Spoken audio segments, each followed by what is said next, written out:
ancient biblical prophets wrote about the future. Today, theologians are poring over those scriptures with a firm belief that their prophecies are coming to pass. Journey now into the world of eschatology on Prophecy in the News with author and lecturer J.R. Church.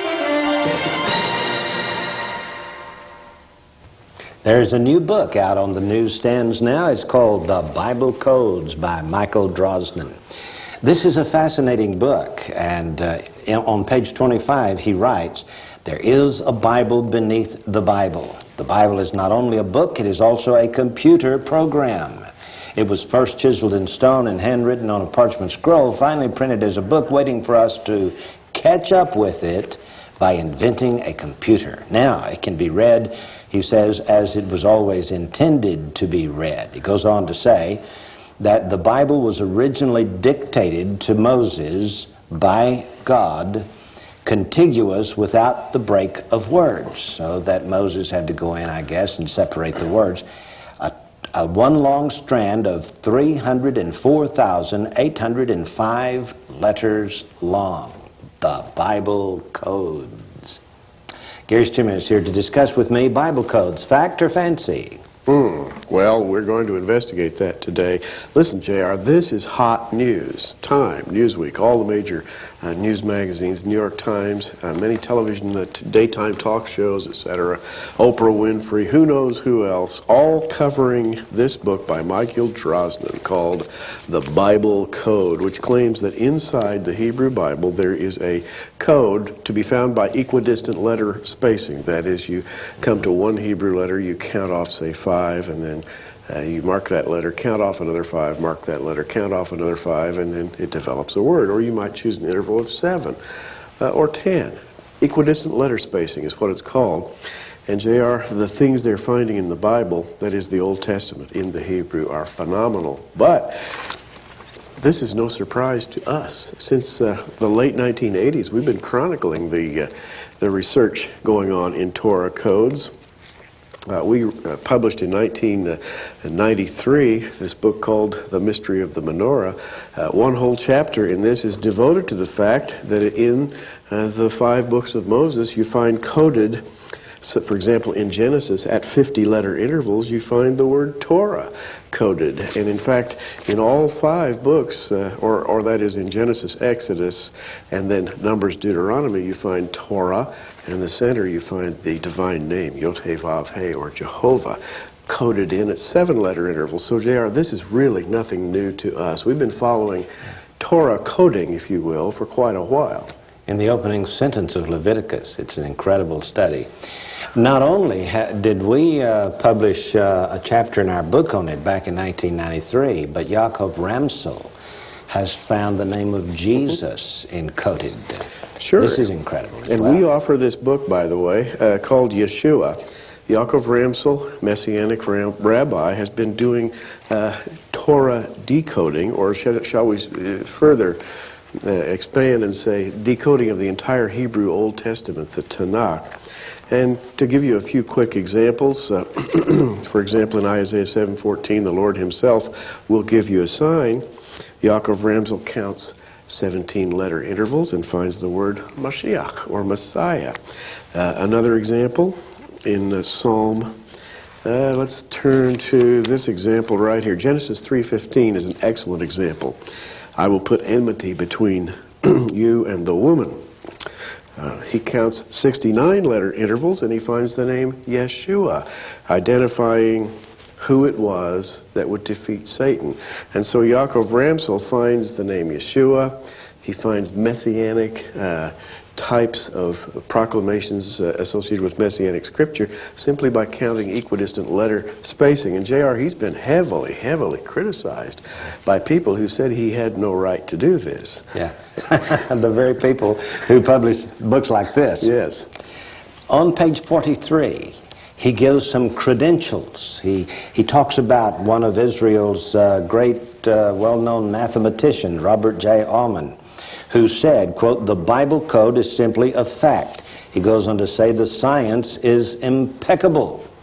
And then, Gary, he says down here, "I'm talking as an accountant. I've checked the books and it's kosher," said Aumann. "It's not just kosher, it's glot kosher. Tell us what glot means. Glot means the cleanest of the clean. It's beyond reproach. Glot kosher. Yeah. Israel's most famous mathematician, no slouch, by the way. This man knows statistical analysis. He's pronounced the code method to be flawless. Also on page 44 it says, finally on March 19, 1996, the most famous mathematician in Israel told the Israeli Academy of Science, quote, the Bible code is an established fact. And the interesting thing about finding the codes in the Bible is that they also set up the book called War and Peace in Hebrew. Yes. And they tried to find codes in War and Peace. Wouldn't work. Yeah. There was nothing there. War and Peace, originally written by Count Leo Tolstoy in Russian, translated into Hebrew. Huge, thick novel. And they didn't find any codes in it whatsoever. That's far greater than the 5 books from Genesis to Deuteronomy. Much bigger. And they found nothing in it. Nothing. But in the Bible, they have found very interesting sentences and words that Michael Drosnin simply says, though he is, would we call him an atheist or an agnostic? He says, I don't believe in God. Yeah, that makes him an atheist, I would say. But then he says, somebody wrote these 5 books. And somebody, whoever it was that wrote them, has an intelligence far superior to any of that on planet Earth. So he attributes this to some kind of alien presence or somebody who gave the 5 books to Moses, but he shies off from calling it God. Why? Why would he do that? Is it because he just wants to be accepted in scientific circles and does not want to be looked upon as a religious fanatic, shall we say? Well, I imagine to him this would be an admission of weakness. A strong man can get along without God. A weak man relies on God. I imagine that's something of the nature of his thinking. You know, J.R., this is, to me, a remarkable event in the house of David for this reason. Back in the 18th century, a sage said to be the most intelligent of all the modern Hebrew sages, called the Vilna Gaon, or the genius of Vilna, said, the rule is that all that was, is, and will be to the end of time is included in the Torah from the first word to the last word, and not merely in a general sense, but as to the details of every species and each one individually, and details of everything that happened to him from the day of his birth until his end. End quote. Now that was done in the 17th century. That's amazing. And so the Jews know about the Vilna Gaon. They know that he said it was all here. This has to be a sign to the house of David. Yes. I'm thinking of 1 Corinthians 1:22. It says, for the Jews require a sign, the Greeks seek after wisdom, but we preach Christ crucified. You know, it's my thinking that now the Jews have their sign. Author Michael Drosnin is a Jew. Eliyahu Rips and the men who worked with him on the Bible codes are all Jews. I think the Lord is giving them a sign. As I understand it, Eliyahu Rips was the man who first discovered this. Now, of course, he had, like the Vilna Gaon, to help him. Also, Sir Isaac Newton looked for all his life for Bible codes and missed it because he didn't have a computer. But listen to what he says here on page 45. We have always thought of the Bible as a book. We now know that it was only its first incarnation. It is also a computer program, not merely a book that Rips typed into a computer, but something that its original author actually designed to be interactive. And then he says, a paragraph later, it is almost, this is quoting Eliyahu Rips, the Israeli mathematician who first designed the computer program. It's almost certain many more levels deep. It is almost certainly many more levels deep. But we do not yet have a powerful enough mathematical model to reach it, says Rips. It's probably less like a crossword puzzle and more like a hologram. We are only looking at a two-dimensional arrays, and we probably should be looking in at least 3 dimensions, but we don't know how to. Well, Gary, several years ago you mentioned the 3-dimensional aspect of the Bible. J.R., as we've been studying the menorah in the Torah and all of the patterns in the Old Testament, it has become clear to me the Bible is like a hologram. It has layers within layers within layers. According to Rips, at least on the first level of decoding, the 304,508 characters of the Old Testament can yield approximately 20 billion combinations of informational bits. Now that will cover a multitude of historical details. 20 billion. The work of Bible codes has been going on for the last decade.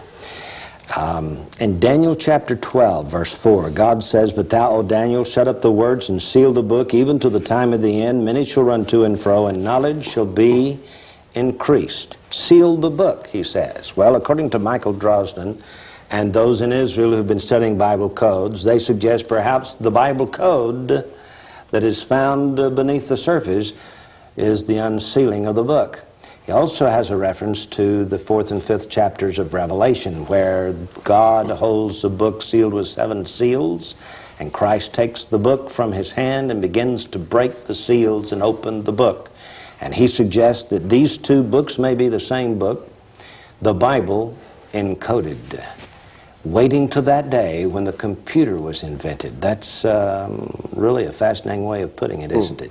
What caused Michael Drosnin to really get interested in Bible codes? Gary, tell us about it. Well, Michael Drosnin is a newspaper reporter, journalist by trade, and he had heard about the Torah coding, decided to do an article or a book on it. And one of the very first things he learned from Eliyahu Rips was that the name of the then Prime Minister, Yitzhak Rabin, was coded in a section of Deuteronomy, along with the phrase assassin that will assassinate, along with the name of the assassin, Amir, and along with the phrase in 5756, which in Gentile dating is 1995-96, and also the word Tel Aviv was coded in the same general area. So he had the name of the assassination, the place, the time, of course, September 1995, the beginning of 5756. And he was immediately alarmed, and through a friend, Chaim Guri, he tried to get the word to Rabin that he was about to be, that he was in danger, let's put it this way. And Yitzhak Rabin was a very practical, hard-headed general. He said, nonsense, I'm going to do what I want to do, I'm a fatalist, I'm not going to let such things sway my life. And on the day appointed, he was assassinated in Tel Aviv by Amir, the very man whose name is named here in Deuteronomy. And the reporter, Michael Drosnin, said that when he heard it, he was leaning against the corridor, a corridor in a large building, and he slumped literally to the floor, staggered by the fact that, and he said, the codes are real. He really believed it at that point. Incredible. Isn't that amazing?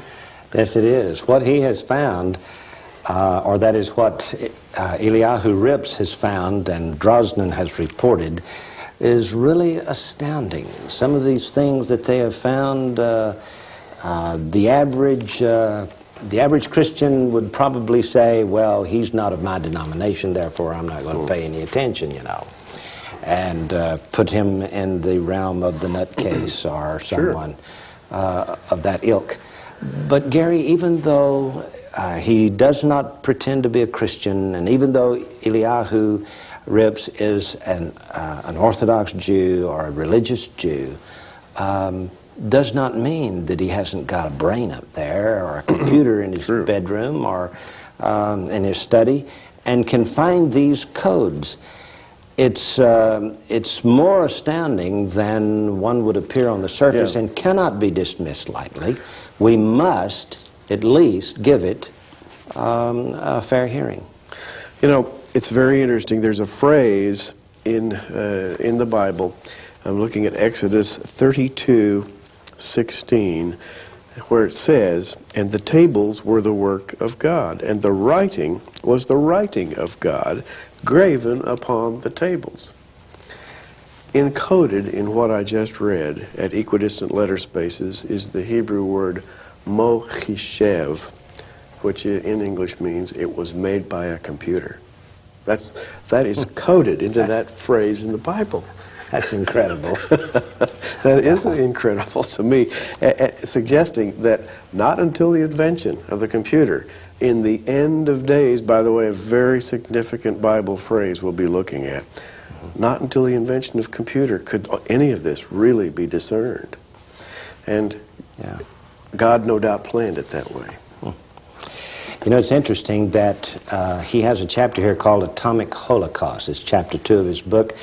And he writes, on the day Rabin was killed, I found the words, all his people to war, encoded in the same area where he had found, in fact, it was right above where the words assassin will assassinate, and in the same place as Yitzhak Rabin. And there are a number of things that he found here. One is Holocaust of Israel, and the date 5756, which of course was 1995-96. And it all seemed to have been kicked off then with the assassination. And he goes on to talk about the year 2000, and he's a little tongue-in-cheek here. He's not sure that these things will occur before the year 2000 or by the year 2000. He also has dating that goes on to the year 2006, which we shall discuss shortly. But here's one statement that he makes on page 56. But only one other year was as clearly encoded with atomic holocaust as 1996. And it was 1945, the year of Hiroshima. It's encoded in this same passage. It's amazing. Hiroshima. You know, he finds, for example, in the passage from Numbers 29:9 through Deuteronomy 17:4, where there is the plain reading in the middle of this passage that says, in the end of days. But coded through that is very clearly seen the phrase Shoah Atomit, which means atomic holocaust. It's coded right through there.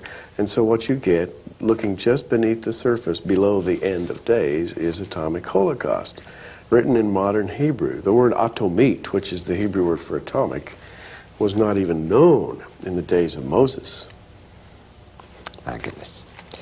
There is something interesting about the word, the number 5756 for 1996. Some years ago, I met a rabbi in Fort Worth, and I asked him to write down the dates, beginning with the sabbatical year of 1986, and continue on for a while, and he listed 10 years through 1996. And I said, what does this mean if these numbers became a word? And he began to tell me. Well, when he got to 5756, he said, it means all of you will change. Well, Michael Drosnin puts it this way. He says, the letters that stood for the numbers 5756, the year of the predicted Holocaust, clearly spelled out a challenge for us all. So he uses the word all because it is addressed to all, not just one person, but everybody. And he puts it this way, with a question mark at the end, will you change it? So since the Holocaust or atomic war did not occur in 1996, Drosnin suggests the possibility that he or the Israeli army or somebody had been able to change it, or at least to push it forward for a while. And that's his hope, by the way. Being an agnostic or perhaps an atheist, his only hope is that somehow this coded information is not written in stone, that it can be altered if we are warned by it, if we modify our ways. If he tried to warn Yitzhak Rabin, for example, to keep him from being assassinated, it didn't work. But he holds the hope that this can be changed or altered in some way. The phrase on the surface of the Bible, for example, from Genesis 48:17 to 49:6, there's a passage that contains the phrase again, in the end of days, and crossing it is the date 5756, which is 1995-96. And again, we find in Deuteronomy 4:28 to 17:4 that where the phrase in the end of days is used, bi'akarit hayomim. Crossing that is the phrase world war. So you put all this together and you begin to weave, as he does in this book, J.R., a pattern of catastrophe that lies just in the future. And he starts naming dates. That's the amazing thing. You know, Gary, it was in 1996 that we announced on our television program that military people, political analysts in the Middle East and Washington and so on said Oslo is dead. That's right. The peace accord that was signed on September 13th, 1993 was effectively vanished. It just died in 1996. Is this the beginning of the end?